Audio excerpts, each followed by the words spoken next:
Hola, hola, hola. Buenas tardes. ¿Cómo están? Soy César Aquino y soy el instructor asignado para nuestra asignatura de Administración uno y 2. Administración uno y 2. Perfectísimo, perfectísimo. Bien. Buenas tardes, ¿cómo están? Prosiguiendo con nuestro encuentro, ya voy a compartir pantalla. Estoy compartiendo ya pantalla y hoy adelantarles, quiero hablar acerca del origen, los orígenes de la administración. Si bien es cierto, buenas tardes antes que nada, nuevamente para todos, muchos éxitos en este curso de técnico superior en administración de negocios, administración y gestión. Eso es lo que vamos a hablar. Nosotros pensamos en administración, pensamos que, como yo les había dicho, la clase pasada de que la administración no es solamente de ahora, ¿verdad? Tuvo sus inicios ya en tiempos antiguos. Si bien la administración moderna pertenece ya hasta el siglo XVII, siglo XVIII, como una ciencia, siglo XIX inclusive, ¿verdad? La teoría clásica de la administración de Henry Fayol, la teoría científica de Frederick Taylor, la teoría psicológica de Elton Mayo, en fin, una cantidad de autores que tomaron la administración desde un punto de vista u otro y le dieron un enfoque científico, ¿verdad? Sin embargo, nosotros tenemos que retrotraernos en el tiempo y vamos a ver un poquito de que esa es la administración, el concepto de administración no es nada nuevo. Inclusive dijimos que ad y ministrare son palabras que provienen del latín, ¿verdad? Y significa rumbo a y servir, ¿verdad? Sería como servicio, gestión. Administración es igual a gestión. Para mí es igual a gestión. Muy bien. Y en ese contexto podemos retrotraernos en miles de años, inclusive antes de Cristo. Algunos hablan acerca de 4.000, 5.000 años antes de Cristo. Ya lo utilizaban los antiguos egipcios. Y ahí empezamos con el tema del dilema del año, porque los egipcios, algunos dicen que tienen 10.000 años de antigüedad, ¿verdad? Antes de Cristo. Otros dicen que las pirámides más famosas, ¿verdad? Keops, Kefren y Miquerinos, fueron ya construidos utilizando principios de administración y distribución del trabajo, pago de salarios, compensaciones, planeamiento. Imagínense construir semejante infraestructura. Me estoy refiriendo a la pirámide de Egipto y sin ser planificados. Es algo que sería muy difícil, ¿verdad? Sin embargo, sin embargo, algunos dicen que data aproximadamente de 3.000 años antes de Cristo, más seguramente 3.000 años antes de Cristo. Inclusive les comento de que algunos dicen que las pirámides fueron hechas en aproximadamente 20 años. Otros dicen que fácilmente cada pirámide pudo haber durado 100 años de construcción. Y lo más llamativo es de que, si vamos a hablar de administración y de planeamiento, algo muy curioso es de que las pirámides están orientadas norte, sur, este y oeste. Imagínense, ya por aquel entonces ellos conocían digamos, los puntos cardinales, ¿verdad? Los ejes, tanto del norte, sur, este y oeste. Algunos dicen no, pero existe una pequeña diferencia y es obvio porque con el correr del tiempo también el firmamento surge cierta variación con miles de años. Entonces, obviamente, eh, tiene que tener una pequeña variación, pero eso es al margen, ¿verdad? Pero lo cierto y lo concreto es que ya filósofos antiguos y filósofos modernos ya empezaron a hablar de administración. Inclusive la organización más antigua vigente, que es la Iglesia Católica, también nos deja muchos conceptos de administración. También podemos encontrar en la organización militar, ¿verdad? El cuadro de mando, en los 14 principios de Henry Fayol encontramos la autoridad, el mando, eh, delegación de autoridad. Todo eso proviene de la organización militar, ¿verdad? Es más, un concepto moderno que nosotros utilizamos actualmente en la administración, la palabra estrategia, por ejemplo, es un vocablo que principalmente está en los antiguos, está en los textos bíblicos y se refieren básicamente al hebreo, se refieren a extract de ángeles, serían eh, conjunto de ángeles, ¿verdad? Que luego nosotros hoy en día la palabra estrategia lo conocemos desde un punto de vista un poquito diferente, ¿verdad? Con la connotación de la organización militar, la estrategia militar. ¿Qué es la estrategia para nosotros en administración en tiempos modernos? Es la manera, el camino que nosotros vamos a seguir para poder construir lo que queremos, ¿verdad? Cuando nosotros hablamos de objetivos, objetivos estratégicos se refieren a objetivos a largo plazo. Bien. Muy bien, entonces ya los filósofos antiguos, ¿eh? Ya Sócrates, Aristóteles, Platón, ellos se refirieron al concepto de la economía y el concepto de la administración. Y hay algo muy peculiar que yo les tengo que comentar también a esta altura, es de que la palabra económico, la palabra economía, oikonomos, significa oikonomos, administración del hogar. Imagínense, la palabra economía significa administración del hogar, desde el punto de vista etimológico, en su base, ¿verdad? Muy bien, eso es economía, pero lo nuestro es la administración. Entonces encontramos que filósofos antiguos como Sócrates, por ejemplo, Aristóteles, el rey de las ideas, Platón, ellos ya hablaban de los conceptos también, de unos conceptos administrativos. Tal así que Sócrates, por ejemplo, ya hablaba acerca de la universalidad de la administración. Imagínense lo que es eso. La universalidad de la administración significa que la administración se puede aplicar a cualquier contexto. Nosotros podemos administrar, podemos gestionar una institución educativa, podemos gestionar un curso, podemos gestionar una escuela de fútbol. Yo les había comentado a ustedes que yo trabajé en una pequeña escuela de fútbol, fundé una pequeña escuela de fútbol y trabajé varios años en la administración de la pequeña escuela de fútbol. Aunque ustedes no crean, necesitamos ingresos y tenemos muchos gastos. Los chicos de la escuela de fútbol necesitan ingresos y tienen muchos gastos de traslado para partidos de visitante, gastos de entrenador, de preparador físico, gastos administrativos en la liga, una infinidad de cosas que hay que cubrir siempre.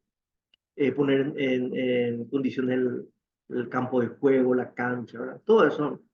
Entonces, administración, Sócrates decía de que es universal y que se debería tomar como algo universal, entonces significa, igual que la palabra católica, significa universal. Entonces significa que nosotros podemos administrar una escuela de fútbol, podemos administrar una universidad, podemos administrar la NASA, podemos administrar una institución educativa, una ONG, una empresa y así sucesivamente. ¿Sí? Eso es desde el punto de vista de los antiguos filósofos, ¿verdad? Después, la organización militar, tenemos los cuadros de mando, ¿verdad? Y que nosotros vemos reflejado en la administración moderna en los organigramas. El organograma, la selfie de la organización de la empresa, cómo está estructurado, eso nosotros vamos a ver más adelante, es es una imagen en la cual se plasma el nivel de responsabilidad, el nivel de autoridad. Y eso proviene de la organización militar, ¿no? Inclusive ese organigrama, si nosotros nos nuevamente eh, un poquito más atrás, nos vamos al Antiguo Testamento. El Antiguo Testamento, el Génesis, el Éxodo, que se cree el Éxodo fue redactado se le atribuye a Moisés, ¿verdad? En el Éxodo, no recuerdo bien en qué Éxodo, un poquito más de 100 creo que es, eh, ya se habla, Jetro y Moisés empiezan a sentar las bases de la organización de la asamblea del pueblo hebreo, ¿sí? Durante su recorrido en los 40 años en búsqueda de la tierra prometida, hablando un poquito nomás acerca de organización y de estructura y de organigrama, cuentan de que Jetro, que fue el suegro de Moisés, vio que Moisés no podía con toda la carga que significa, imagínense, Moisés tenía que reportarse a un ser supremo, a Dios. Recuerden ustedes en el monte Sinaí, ¿verdad? En donde se iba para recibir instrucciones, ¿verdad? Acerca de cómo tenía que, inclusive él recibió las tablas de los mandamientos, inclusive dos tablas, porque la primera creo que se rompió, fue rota. Y entonces Jetro, el suegro de Moisés, le habla a Moisés, le dice, Moisés, si así de esta manera te va a ser imposible llevarle a tu pueblo a la tierra prometida. Todas las cuestiones están resolviendo tú. Entonces, Jetro le dice, ¿verdad?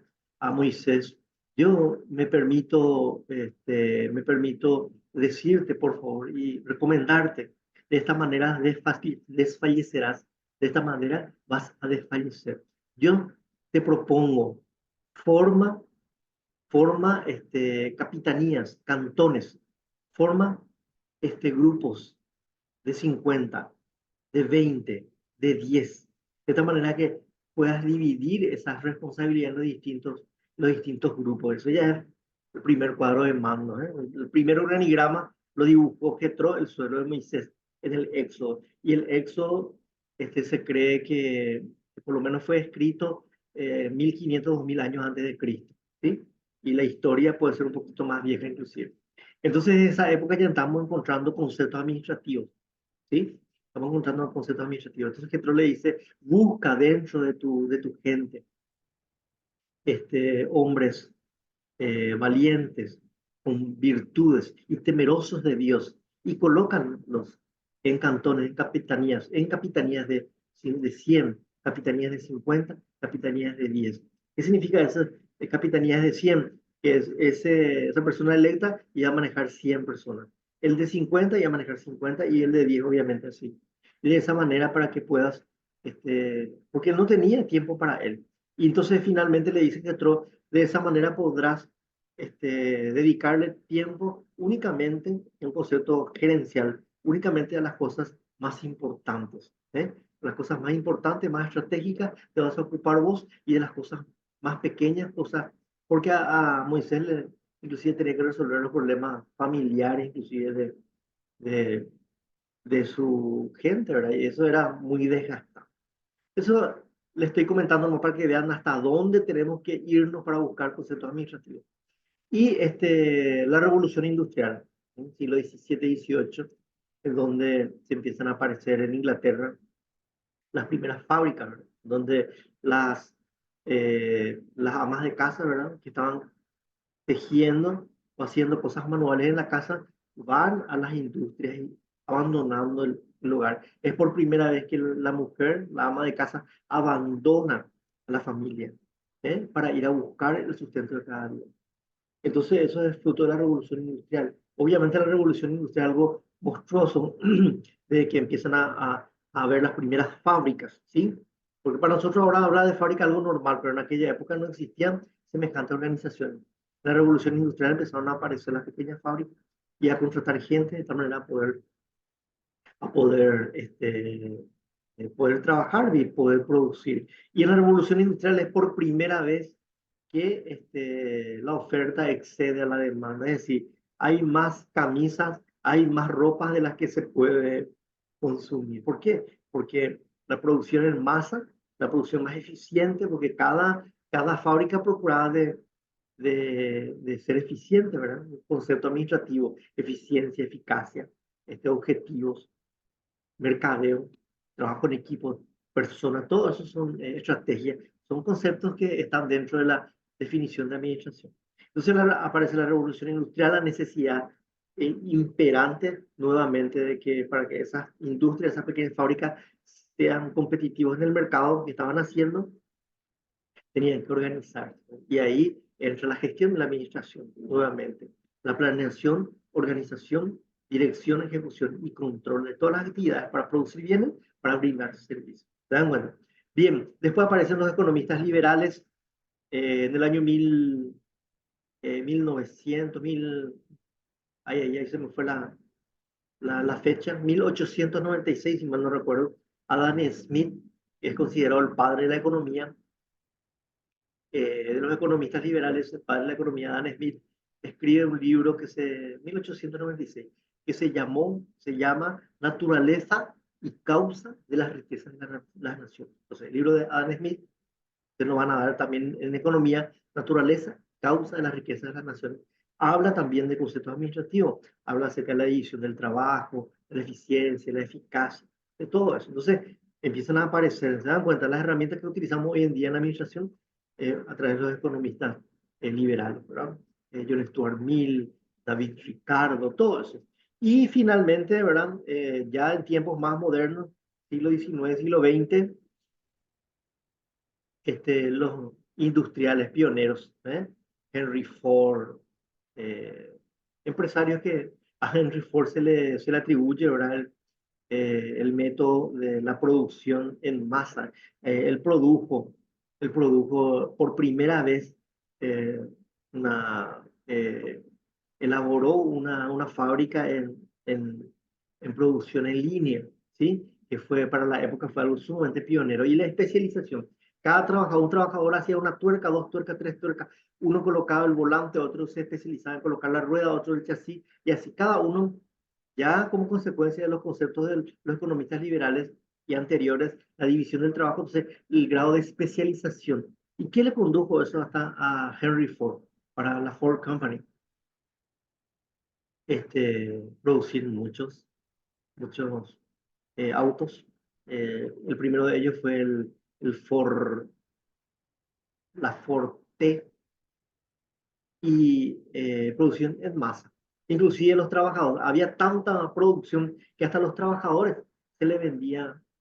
El trabajador de la fábrica tenía su propia Ford, tenía su propio coche, imagínense. Entonces, todos esos son temas que nos retrotraen, ¿verdad? Y que nos ayudan a comprender el tema de la administración moderna. Bien, es lo que le estábamos diciendo, ¿verdad? 4000 años antes de Cristo, en la Mesopotamia. ¿Qué significa Mesopotamia?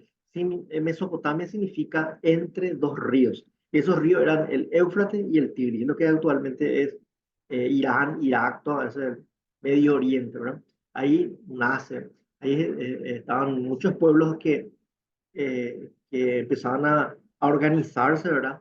A reconocer la necesidad de planear, de organizar, de controlar. 2600 antes de Cristo, la necesidad de la descentralización de la organización, es lo que yo le estaba diciendo a usted en Jetro, Moisés, en la búsqueda de la tierra prometida, los 40 años en el desierto. 2000 años antes de Cristo, el reconocimiento de la necesidad de órdenes escritas, el uso de la consultoría, de staff. Hoy para nosotros, por ejemplo, el staff, eh, en la empresa hay staff, ¿verdad? En una línea en la parte de arriba que está en líneas puntos. Línea de puntos está dentro del organigrama. ¿Qué significa eso? Cuando ustedes ven en un organograma, ven una oficina en líneas de puntos, está tercerizado. Esa es la línea de staff. Generalmente hoy en día la auditoría, el servicio de seguridad, servicio de limpieza, todo eso se considera outsourcing, o sea que está totalmente descentralizado. Imagínense, 2000 años antes de Cristo ya se conocía la necesidad de dejar órdenes escritas. Lo que me olvidé también de hablarle es aquí 4000 años antes de Cristo, en la Mesopotamia aparece Hammurabi, el código de Hammurabi, una piedra así en donde se colocó en el medio de la ciudad, de manera que todos puedan leer el código de Hammurabi, que era de orden del Estado, empresarial, de orden público, todas las reglas de, de esa época, ¿verdad? De ese pueblo, estaba por una piedra, nuevamente, ¿verdad? Ese es el código de Hammurabi. Eso es es increíble. Esa piedra, ese código, se le atribuye el primer reglamento, digamos, que nosotros tenemos escrito. También está otro en Egipto que se llama la tabla Rosetta, que también tiene el mismo principio, una piedra en donde están como un libro, ¿verdad? Y un reglamento. El código Hammurabi, increíblemente, Hammurabi no se atribuye, que lleva su nombre, no se atribuye a él mismo. Él dice que en sueño a él le dictó ese código los dioses. Y esa es la historia que se cuenta. Muy bien, vamos avanzando entonces. Entonces, los antecedentes de la teoría administrativa, ya en Grecia, estamos hablando de Platón, propone los principios de especialización, ¿verdad? Que después fue retomado Adam Smith, en 1896, Aristóteles también otro, todo esto, la Grecia linda, antigua, la mejor diría yo, es la de 500 años antes de Cristo, ¿eh? Como les decía, Aristóteles, Sócrates, Aristóteles, Platón, ¿sí? Entonces, ya hablaban del grado de especialización y Aristóteles ya hablaba de los criterios de que cómo tenemos que organizarnos. Por de pronto en aquella época se referían ellos al Estado, cómo se podía organizar el Estado. Lo que le estaba hablando en Egipto, en China, en Roma, ya empezaban a hablar acerca de la burocracia estatal, ¿sí? En China también es algo muy, muy particular. Ahí tenemos el autor que ahora me está viniendo en mente es eh, Lao Tse, Lao Tse y Confucio también, Confucio, ¿sí? No es el que inventó la confusión, es Lao Confucio, que también habló acerca de estas cosas. Y atiende, por favor, nosotros, por ejemplo, hoy en día, si trabajamos en una empresa, ¿dónde está tu jefe? Le preguntaba a la secretaria, ¿y dónde está el jefe? Está en una reunión, en una junta, en un consejo.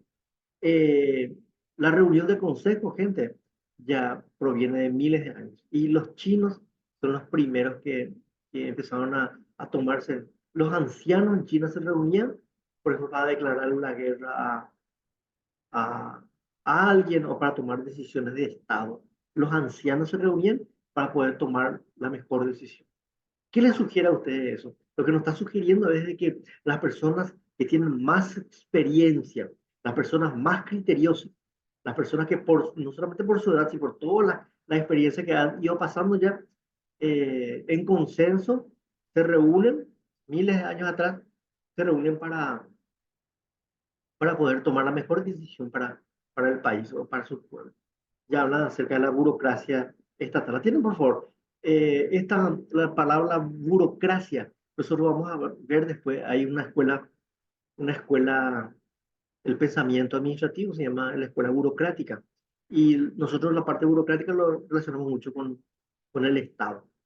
Y de alguna manera eso es así, inclusive ahora está muy tergiversado la palabra burocrática, pero en sus inicios era un muy buen sistema, hasta hoy en día la burocracia es un muy buen sistema de administración. Lo que pasa es que cuando se llevan los límites es lo que muchas veces perdemos la noción, la esencia de, del, del espíritu, ¿verdad? De cómo nació esa teoría. Muy bien, vamos a ver ahora teoría burocrática. Después, en el año 1550, la Edad Media, Alemania, Austria, a veces los cameralistas hablan acerca también de la especialización y hablan de los cameralistas, la palabra cámara me, me sugiere poder y cámara. Actualmente nosotros en la burocracia estatal tenemos cámara de senadores, cámara de diputados. Entonces, los cameralistas más o menos provienen de esa palabra, ¿verdad? Ya hablan también nuevamente de lo que dice Adam Smith, la especialización. ¿Y qué aplicó? ¿Quién fue el primero que aplicó la especialización a rajatabla y que le resultó muy bien, le hizo ser el hombre más rico de los Estados Unidos? Junto con Rockefeller, Henry Ford, al hacer su forte, ¿sí? La especialización. Una persona se especializa en colocar ruedas, solamente colocaba ruedas y de la mejor manera posible. Porque una persona que se especializa hace todos los días la misma cosa. Y al hacer todos los días la misma cosa con los ojos cerrados, inclusive ya puede hacer. Yo les voy a comentar un caso. Cuando yo era estudiante, viajaba mucho en la línea 27, porque yo vivía en calle Última. Viajaba mucho en la línea 27 porque el que me llevaba cerca de mi trabajo. Y había veces gente que yo les voy a comentar rápidamente, una señora que se sentaba casi siempre en el mismo lugar, en el fondo, casi siempre en los mismos asientos. Obviamente que esa persona vivía cerca de la parada del 27. Siempre venía. Y en una oportunidad, siempre ella venía y hacía crochet. Yo le veía, pues era la única persona que hacía algo en el colectivo, las demás personas durmiendo. Pero ella venía tejiendo, haciendo crochet, algo siempre haciendo con las manos, ¿verdad? Y lo que les quiero decir es, para que vean el grado de especialización hasta dónde llega. En una oportunidad, yo siempre curioso, le miro y la señora estaba muy cansada por lo visto. Y la señora, a mí me consta, mis ojos lo han visto. Jesús decía, los que quieran ver, que los vean. Los que quieran escuchar, que lo escuchen. mi ojo costa. La señora con los ojos cerrados venía tejiendo. No sé quién, no le voy a mentir, pero venía tejiendo, venía dormitando y con los ojos cerrados venía haciendo. ¿Hasta dónde llega la especialización? Bueno, uno hace la misma actividad todos los días, hasta con los ojos cerrados ya lo hace, ¿verdad? Y eso, en eso consiste. También, los cameralistas, el tema de las funciones, ¿verdad? Definir las funciones es sumamente importante para nosotros. Y es lo que yo le estaba hablando acerca de la revolución industrial, cómo la máquina por primera vez empieza a querer a empezar, ¿verdad? Imagínense, acá estamos en 1776, estamos en la revolución industrial, y en el año 2023-24 estamos en la inteligencia artificial.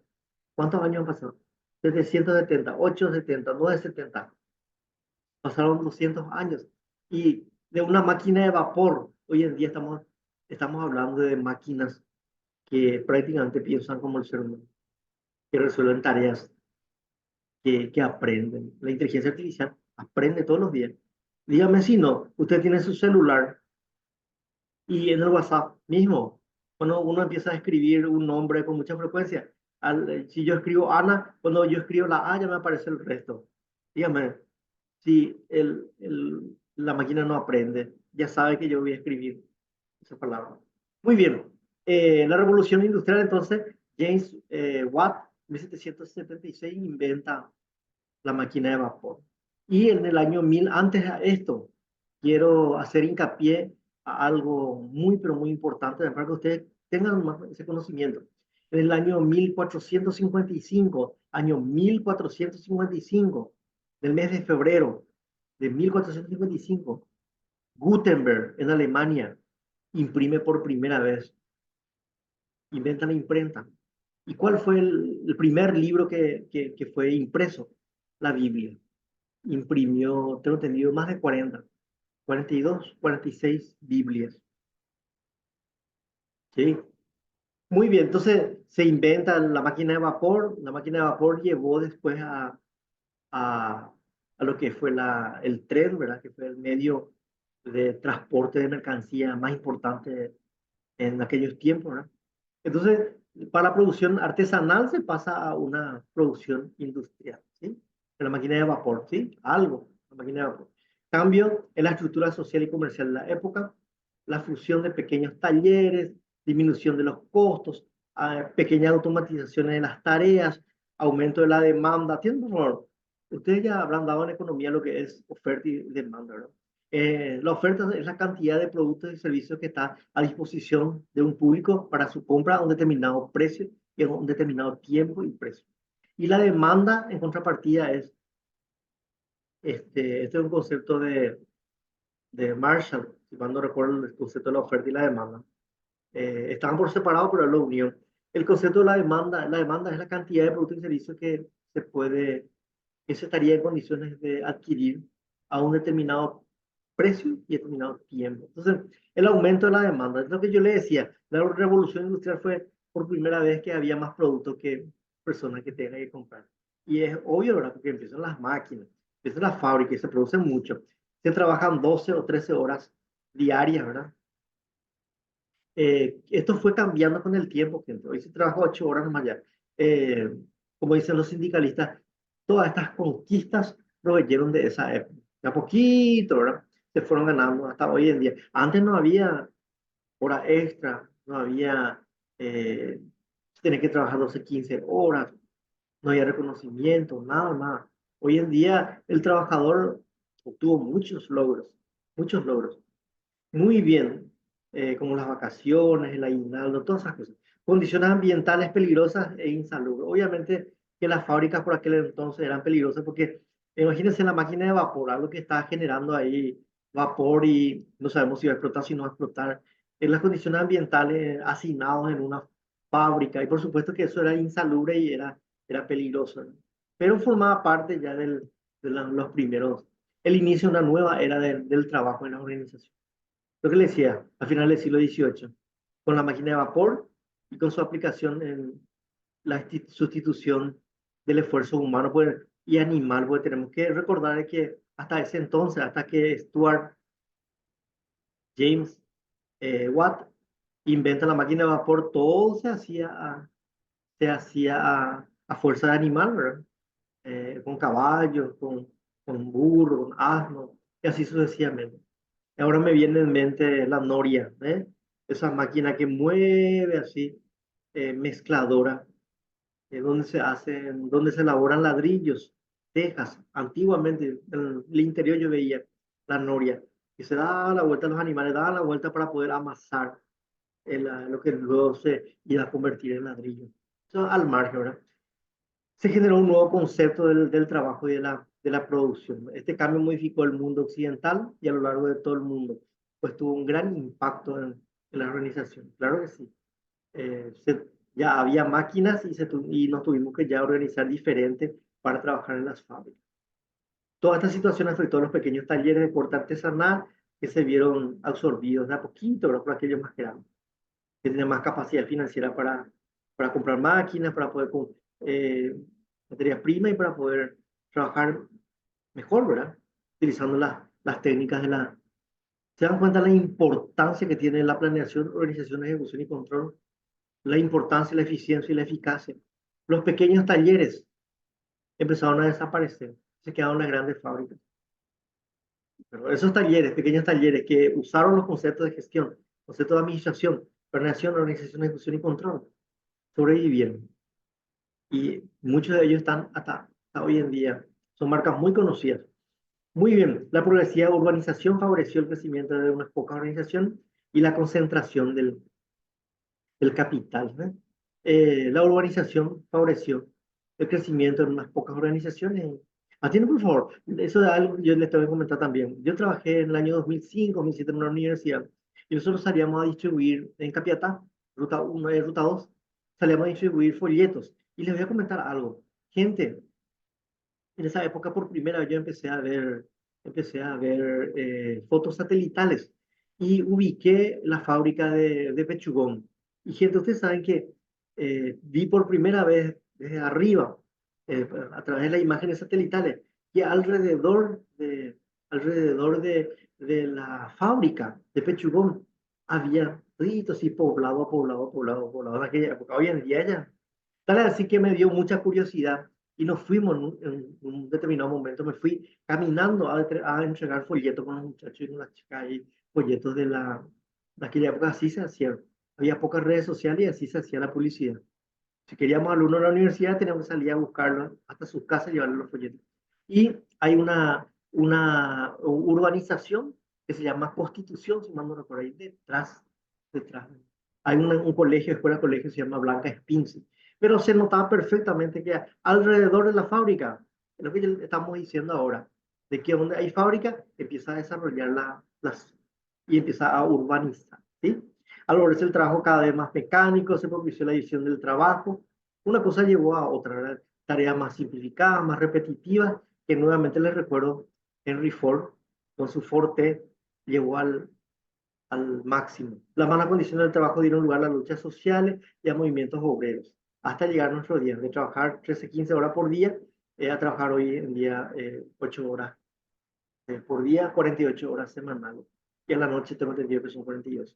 Muy bien, entonces estas situaciones tuvieron importantes consecuencias para las organizaciones, ¿sí?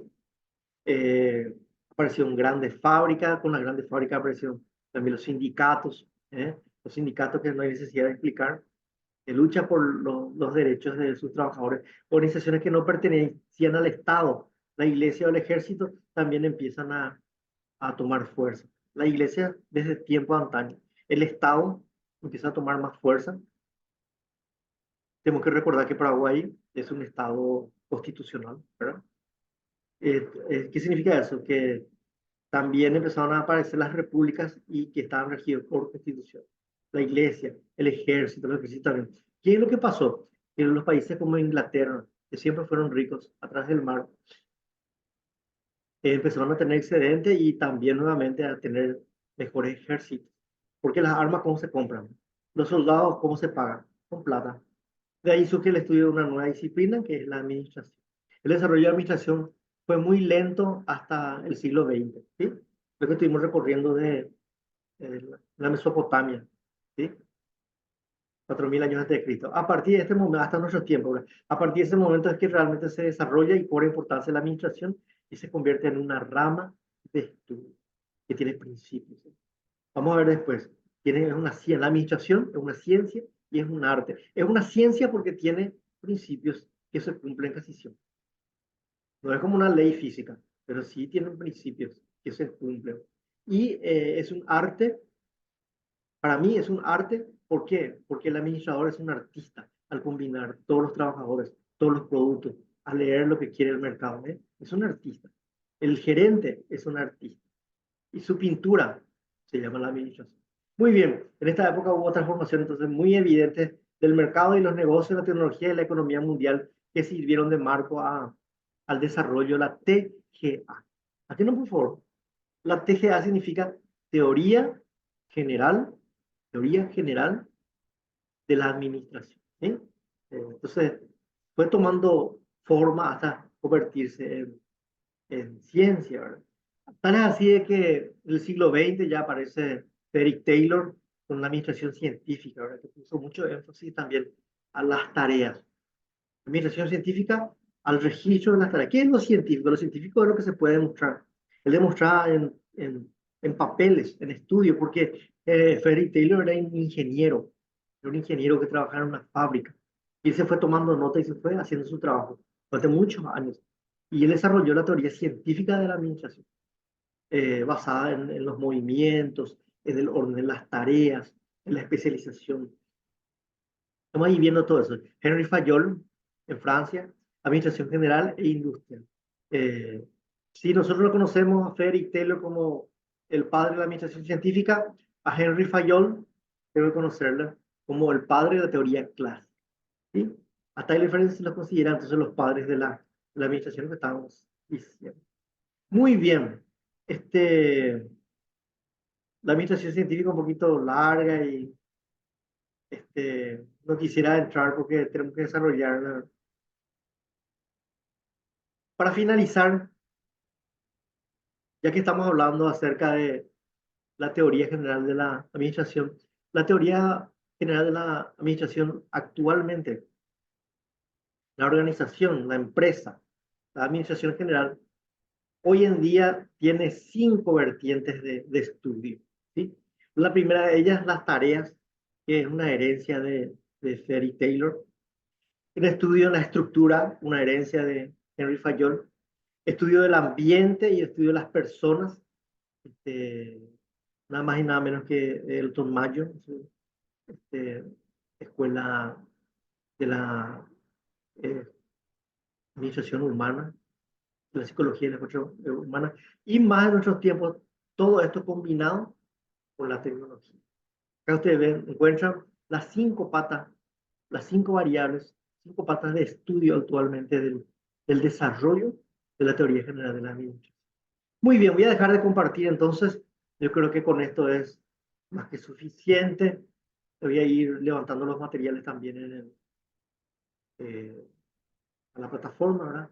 Voy a descargar este video y lo voy a levantar apenas pueda nada más. Pues lleva tiempo, pues bajar depende mucho de mi señal de internet. Voy a bajar y voy a levantarlo para que puedan verlo los que no pudieron asistir. Muchas gracias por su atención. Se despide de ustedes el profesor César Aquino y será hasta el próximo martes con Administración 1 y Administración 2. Muchas gracias por su tiempo. Hasta la próxima.